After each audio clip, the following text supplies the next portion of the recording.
जय हिंद, जय भारत, जय छत्तीसगढ़। स्वागत है आप सभी के एजुकेशन हब में। आज हम लोग पढ़ने वाले हैं इंसोलेशन यानी कि सूर्य ताप के बारे में। उसके बाद वायु ताप के बारे में पढ़ेंगे, एटमॉस्फेरिक प्रेशर के बारे में। उसके बाद पढ़ेंगे वायुमंडलीय दाब की पेटियां के बारे में यानी कि एटमॉस्फेरिक प्रेशर बेल्ट के बारे में। ठीक है, देखिए सूर्य ताप यानी कि इंसोलेशन जो होता है इसका अर्थ समझते हैं। सूर्य से आने वाली जो विकिरणें, सूर्य से आने वाली जो प्रकाश है, ठीक है, उससे जो ऊर्जा मिलती है उसे ही कहा जाता है सूर्य ताप। ठीक है, सूर्य से आने वाले प्रकाश में विकिरण बहुत सारी होती है, जैसे कि यूवी होती है, अल्ट्रावायलेट किरणें, ठीक है, पराबैंगनी, उसके अलावा इंफ्रारेड्स होती हैं, और उसके प्रकाश में बहुत सारी जो है किरणें अन्य होती हैं, विकिरण भी इसमें होती है। तो ये जो विकिरण ऊर्जा है वही कहलाता है इंसोलेशन यानी कि सूर्य ताप। सूर्य से आने वाले ताप को सूर्य ताप कहते हैं। ठीक है, सूर्य ताप का जो है कुल 35% हिस्सा ही जो है वह परावर्तित हो जाता है। ठीक है, अब सूर्य से आने वाले जो 100% हिस्सा आ रहा है सूर्य से, ठीक है, उसमें से 35% हिस्सा जो है वो परावर्तित हो जाता है। परावर्तित किस प्रकार से होता है, देखिए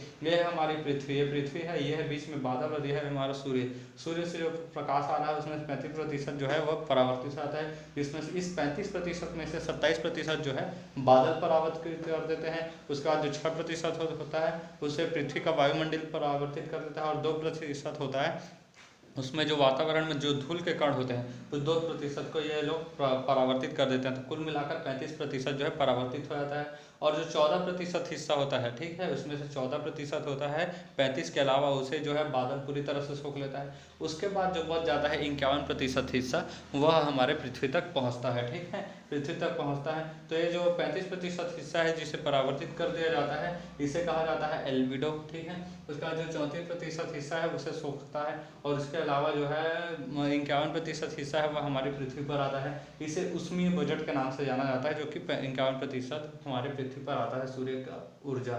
देखिए सौर से सौर विकिरण जो है लघु तरंग के रूप में आता है। ठीक है, छोटे तरंगों के रूप में, लघु तरंगों के रूप में आते हैं। ठीक है, लघु तरंग का अर्थ छोटा तरंग नहीं, मतलब देखिए इससे बादल जो है, बादल आने देती हैं पृथ्वी से जाने के लिए, लेकिन पार्थिव विकिरण जो है वह दीर्घ तरंगों के रूप में बदल जाते हैं। तो दीर्घ तरंगों के रूप में जब ये बदल जाते हैं तो ये पार्थिव किरण को पृथ्वी जो है वो वापस जाने नहीं देता है।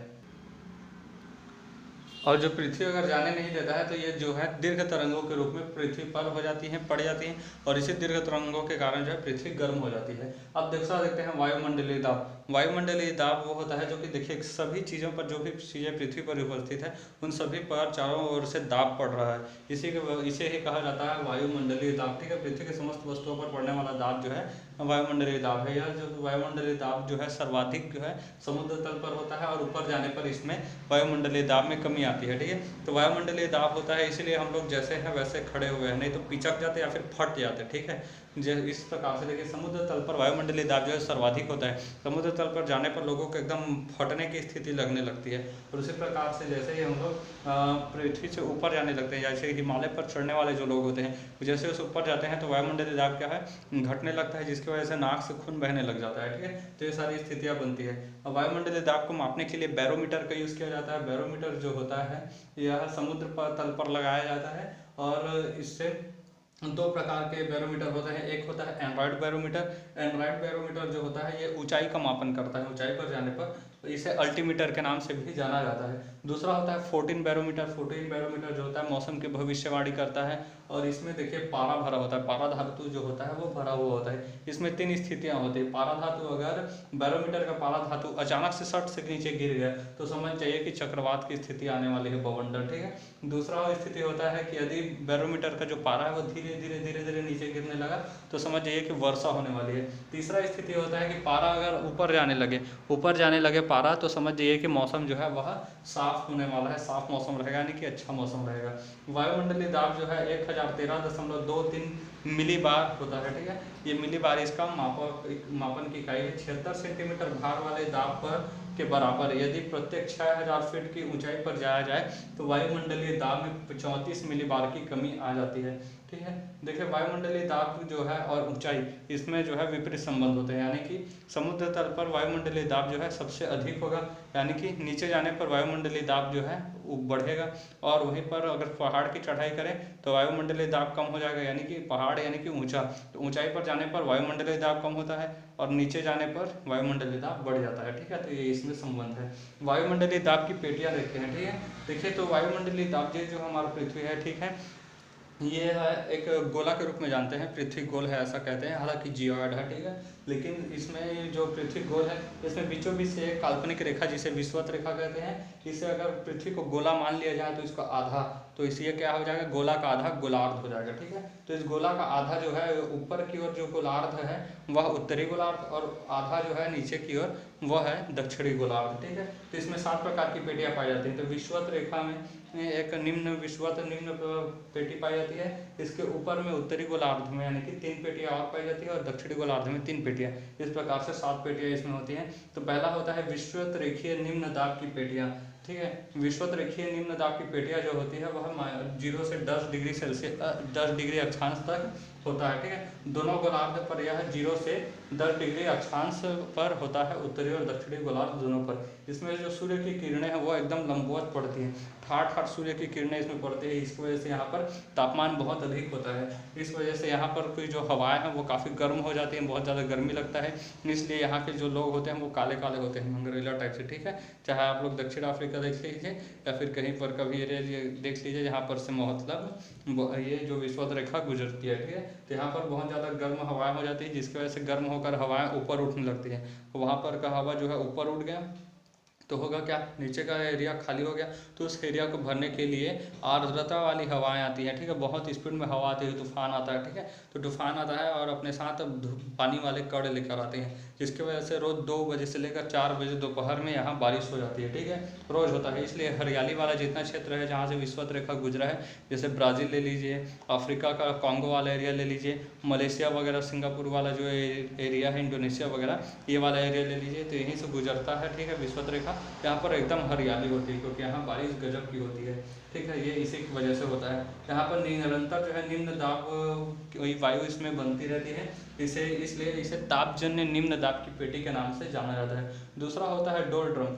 डोलड्रम जो होता है विषुवत रेखा पर 5 डिग्री, केवल विषुवत रेखा यानी कि 0 डिग्री से थोड़ा सा ऊपर यानी कि 5 डिग्री पर जाने पर उत्तर व दक्षिण के बीच दोनों, मतलब उत्तरी गोलार्ध दक्षिणी गोलार्ध दोनों में जाने पर हवाओं की जो गति होती है एकदम धीमा होता है, जिसकी वजह से वातावरण एकदम शांत होता है। इसलिए इसे डोलड्रम की स्थिति या फिर शांति का क्षेत्र कहा जाता है, ठीक है। शांति क्षेत्र के नाम से जाना जाता है।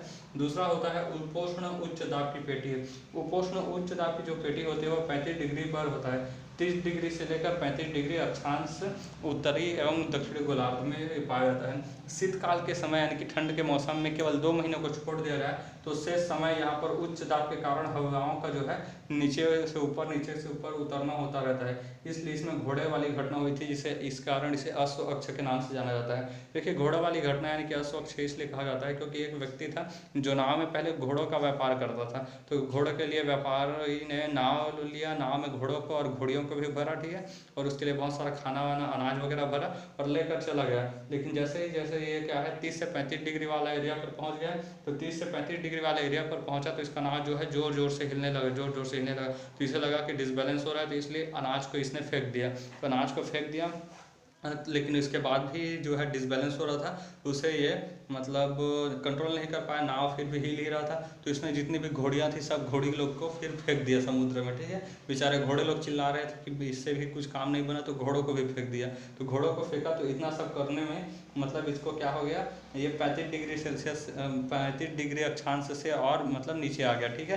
तो जो ये निम्न दाब वाली पेटी थी, उपोष्ण उच्च दाब वाली पेटी, इससे फिर बाहर आ गया, जिसकी वजह से इसका जो है नाव जो है बैलेंस बन गया। तो इसे लगा कि घोड़े सबको फेंक दिए तो हमारा नाव जो है बैलेंस हुआ, लेकिन ऐसा कुछ नहीं था।